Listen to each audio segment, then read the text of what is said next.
In this noisy digital world, you can't break through the noise, you just add to it. Instead, you need to get in on the conversation where your ideal customers are already listening. As a Navy veteran who ran nuclear power plants and an inbound marketing engineer, my guest has a refreshingly unique approach. He focuses on time-proven strategy, then supercharges it with today's technology and podcast interview marketing. In today's episode, Tom Schwab, founder of Interview Valet, will help you get more traffic, leads, and raving customer fans by being interviewed on targeted podcasts. Tom believes we're all just one conversation away. Welcome to my show, Tom. James, I am thrilled to be here. That was such a tongue twister for me to say. But it doesn't even include all the things you've done. So I'm so looking forward to getting to know you and hearing all of your story as well. Now, a nuclear engineer, where did that even come from?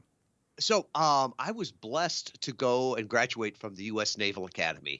Wow. So to all the U.S. taxpayers, thank you for paying for my education.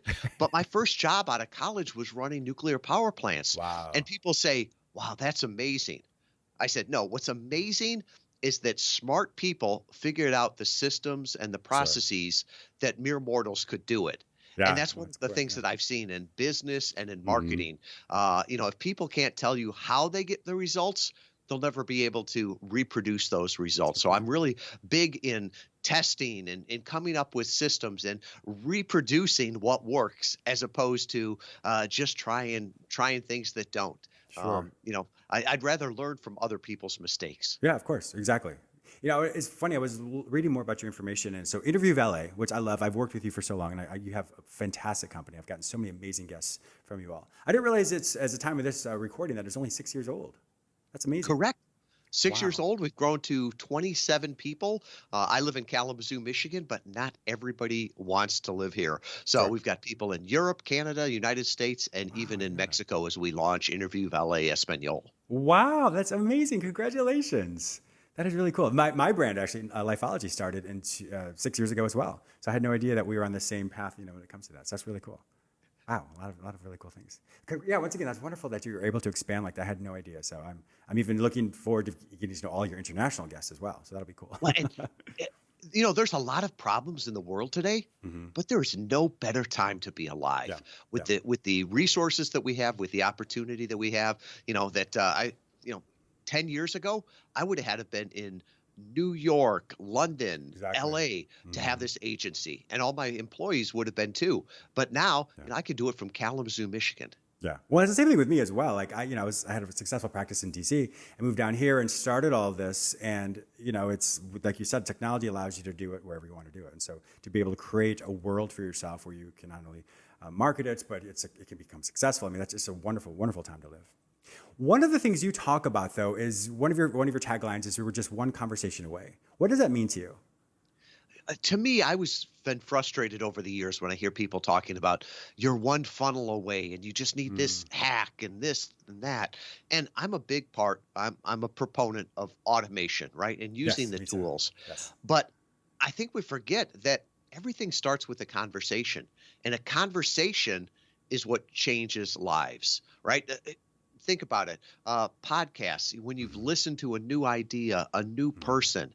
And so often I think a lot of people are just trying to focus on these tools, Facebook ads, or I'll build a funnel, I'll build this website. And they're wondering why it's not working. Sure. Well, you've got to have that conversation. And to have that, before COVID, a lot of people thought, well, conversations can only be physical. I've got to go on a physical stage. Sure. I've got to fly someplace to see all these people. Yeah. And I think what we've learned, over the last year is that virtual works also. And I think those conversations are so powerful. And now they can be done easily and at scale. And so I look at it, the same thing that worked for my grandfather is going to work for my grandchildren, right? The technology will change, but it's having those meaningful and powerful conversations. And I think that's the thing. Sometimes people forget that in order to automate a process, well, it has to be talked about in order to even create the process. So the brainstorming process itself is usually spoken aloud. So those conversations with someone else, either in the boardroom or wherever it may be, is usually a spoken conversation. So it's very, it makes perfect sense that would have to happen in order to get the funnels and create all these other automated things that you're talking about. Yeah. With the conversations overall, though, how do you create opportunities, or what's your I guess your vision of what opportunities are, how to create an opportunity to talk to someone? That's a great question. Often it's going out of your comfort zone, Mm-hmm. right? I always say that God brings the right people into my life Yes. at the right time, but they all don't just walk through my office in Kalamazoo, Yeah. Michigan. Yeah. Sometimes I have to pick up the phone or reach out to people and do that. And at times it's uncomfortable. Sometimes those the most profitable and most meaningful conversations are the ones that are uncomfortable. Sure. That idea of peace and understanding come through at the other side of an awkward 10-minute Yes. conversation. Yes. So, you're great at asking people questions that they haven't been asked before, or when they give you an answer, pushing a little bit more to get to the real answer, not just what they responded with. Sure. Well, because I think it also comes from a place of being more vulnerable as well. The more vulnerable you are, and when you're talking with someone, it removes that canned conversation or that canned presentation. And when people can see you're a genuine person who wants to help, then it doesn't seem like, oh, you're trying to sell me something. It seems like, oh, this person actually wants to get to know me more. And with that, it creates that emotional connection with people that often allows for those meaningful conversations. Right. And, we should strive to be, understand and be understood. And I'm always amazed when people will say, well, I sent them an email. Oh, is that communicating? Sure. I know some friends that are severely ADD, ADHD, dyslexic, whatever. If you send them an email, they're not going to read it. At least read beyond the second paragraph. And, Sure. you could say, well, I communicated with them. I had a conversation. Yeah. No, you didn't. That's a great way of sharing information. If I want to give them the address to a place we're meeting at, Sure. I'll email it to them. But don't lull yourself into this idea of, because I sent a text, because I sent an email, that I had a conversation. Sure. It's really, did you communicate? Were you understood? Did you understand? And to me, that's got to be a back and forth, not just throwing information over the fence. Well, it's interesting. The SMS that you'll see, like the text messaging, was originally created just for those short little bursts of "what's the address?" or "I'll be late." That's what it was meant for, and then now it's become this culture, and that's how we communicate. We miss the nuances, the micro expressions of people, and so we miss the meat of what they're saying. We can read the text of something, but the inference of something or the implication of something is the struggle. So I'd love to hear that you are so, quote, old school when it comes to that, as well as just having those conversations. Well, and for me, old school at times can be sending a video in the email. Perfect. Because for me, I always joke, as an engineer, English is my second language. I'm not sure which my first one is, but right. if I send you an email, there's chances are there's going to be typos and grammar mistakes in it. And, will you catch the joke that I put in there, that it was sarcasm, where it's so easy just, with something like Loom, to hit that, record a 45-second video and be understood, or in text. That's a great way to do it. My intellect is small and my thumbs are big. So as I type out these texts, it's so much easier just to grab the phone and say, "Hey, James, I'm looking forward to our conversation. I'll be there on time and everything." Yeah. That way, that you're really having a conversation. Exactly. Going back to the whole opportunities overall, I think there's nothing worse than having an opportunity be presented to you and you're not ready for it. So sometimes we're so excited about, this project we want to do and looking for those opportunities, but we forget we have to prepare for that. And so the preparation of that is the most important thing, because as God, I believe it's the same, opens up these opportunities for us, then if I haven't done the work to prepare myself for that opportunity is going to open up and then I walk away. I'm not going to be able to walk through that. So I think not only is the preparation to be able to have those conversations, but it's also one's mindset as well, as I'm going to look for those opportunities as opposed to, are those opportunities going to come to me? I agree with you completely. And that's like one of my rants that I'm doing right now as far as podcast guesting. Now, remember, my company gets paid to get people on podcasts. And yet I tell people, stop doing more podcasts. More is not better. Better is better. Yes, and I've had some people will come and say, my goal this year is to be on a podcast every day. Oh. And I'll say, well, what are you doing with the podcast that you're on right now? And they have no idea. It's like, are you promoting it? Are you repurposing this content? How do you prepare for it? And they're just focused on, I want that transaction. I want to say, boom, check it off. That's another podcast interview I did. And I'm like, there should be a lot of work for that, getting prepared for it, Mm-hmm. being fully present, then promoting it, Yes. repurposing it. That's almost like saying, it's maybe not the most politically correct example, but yeah, I want to go on 10 dates every Friday night. Oh, okay, well, I'm To what sure you end? could do that, but Yeah. what's the goal of that? Yeah. Are any of those going to be quality? Are any of those going to be meaningful? Are you just trying to check it off a box? So I agree with you. When you're having those conversations, Mm-hmm. make sure that you're ready for them, prepare, and make the Mm-hmm. most out of it. You know, follow up with the host, repurpose the Sure. content, all of that. And that's how you'll get more out of every interview.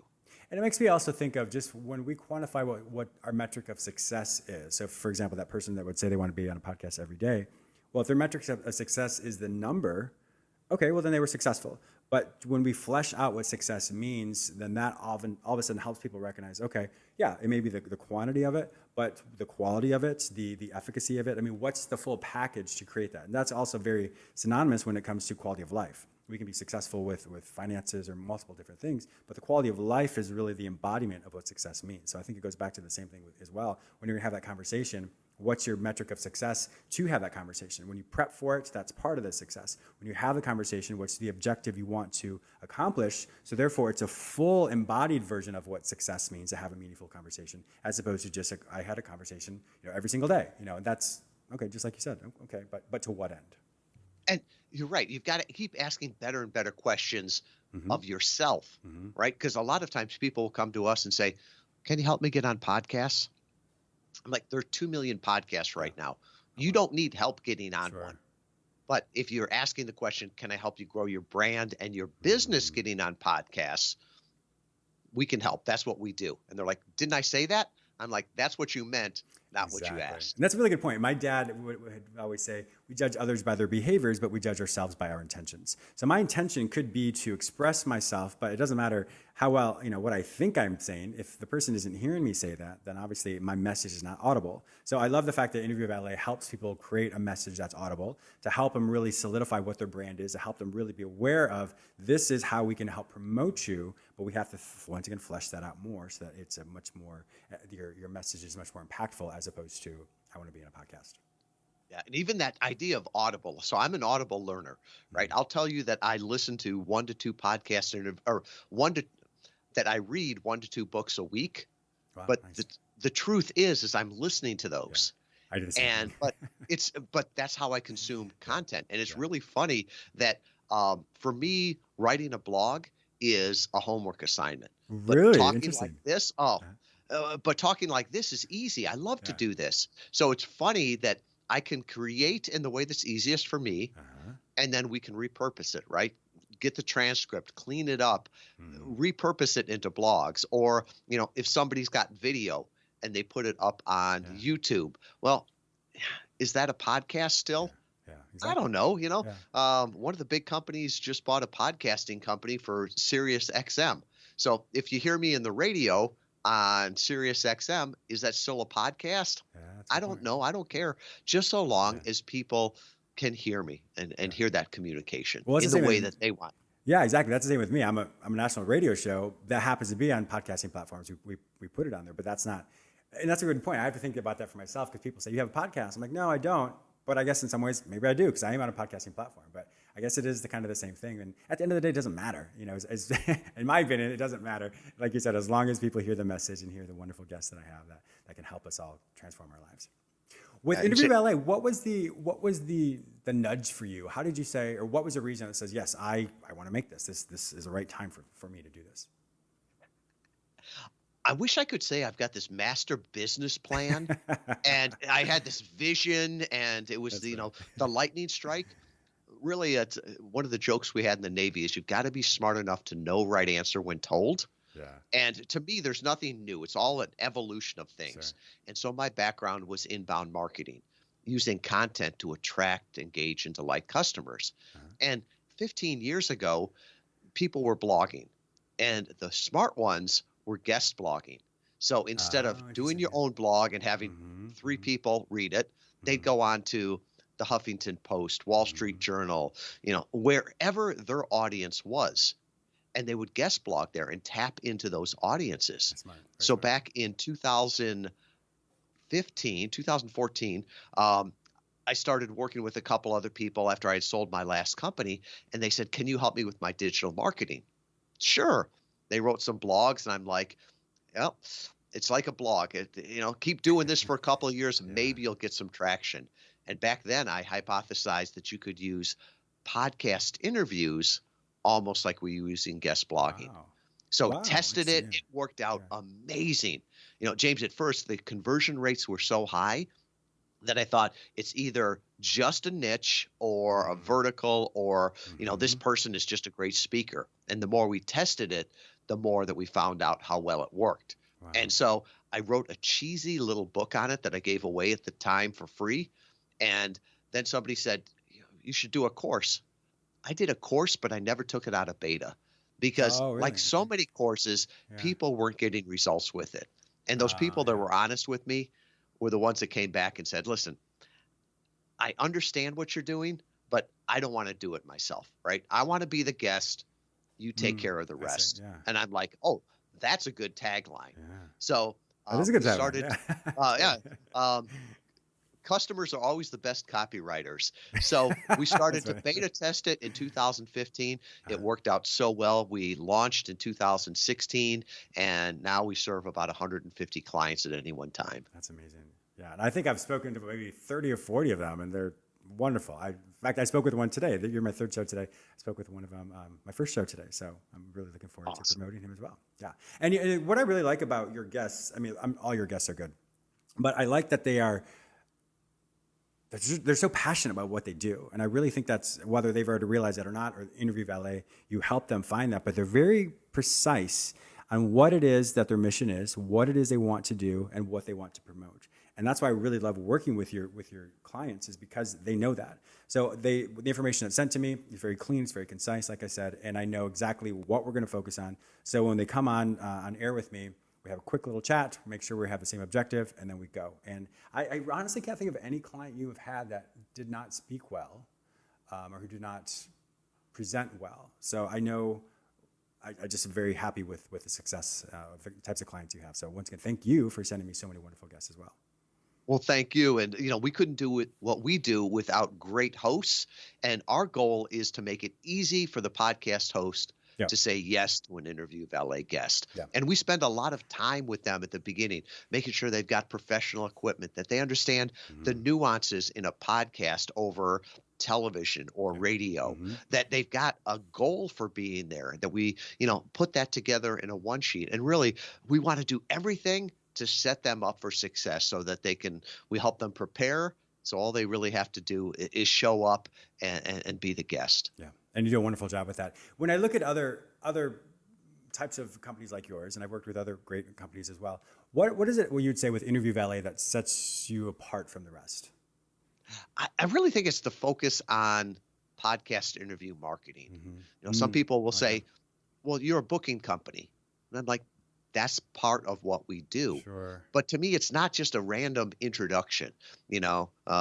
James meet Tom, Tom meet James. That's not what that will get you a podcast interview, but not results. So we're really a data-driven company. I can tell you, our last, 7 years, over 700 clients, what worked for them, what didn't, even to the point of, James, every digital marketer knows there's one call to action, right? Just give everybody one call to action. Well, we have tested that over and over.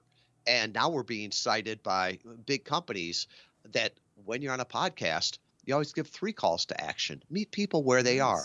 A small yes, a medium yes, and a heck yes. And that didn't just come from, hey, that's my experience. And my experience is on over 1,200 interviews. No, this comes from all of our company's experiences. So, what's it? Malcolm Gladwell says you have to have 10,000 hours, to perfect something. You don't have 10,000 hours to perfect it on your own on podcast interviews. Just tap in to that knowledge that we have. And really, that's what we focus on. It's podcast interview marketing. I love it. Unfortunately, Tom, our time is up. It's been always a pleasure to talk with you, but you've been such a phenomenal guest. Thank you so much for your expertise today. If my listeners want to find out more information about you and to work with Interview Valet, where would they find this information online? Well, James, thank you. And I mentioned the 3 calls to action. Yeah. Here's the example, right? Okay, let's do it. Pulling the drape behind. A small call to action would be, do you wonder if this works for you? Right? We've got an easy assessment. 10 questions. Will podcast interview work for me? Just go to interviewvalet.com/lifeology. Perfect. So that's the small yes. The medium yes. You mentioned my book.